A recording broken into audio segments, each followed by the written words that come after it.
500 years ago, in the picturesque German town of Wittenberg, a young monk dared to question years of church tradition and the accepted teachings of Rome.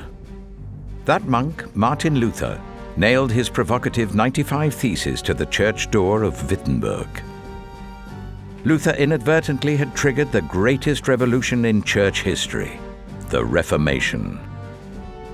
I'm David Suchet, and this is Luther versus Rome.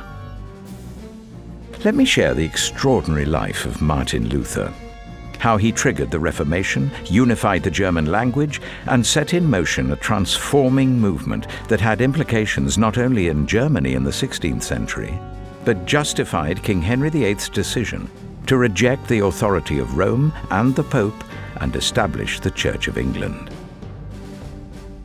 Luther versus Rome became the main event that would see both boxers slug it out for several years.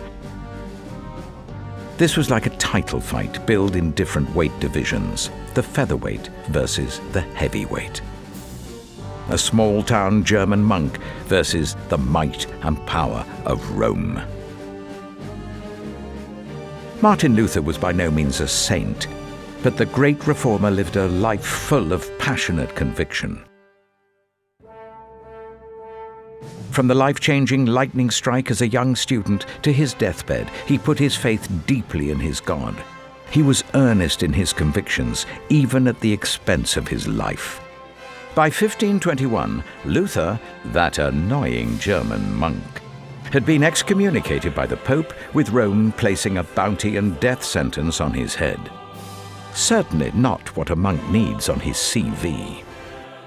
Kidnapped in the middle of the night by a friend, Luther was given refuge from his enemies in the historic Wartburg Castle in Eisenach.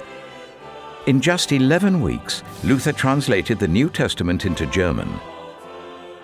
Student, professor, monk, priest, translator, husband, father, author, musician, and patriarch all describe this remarkable man. The Reformation. It changed our history forever. Luther versus Rome.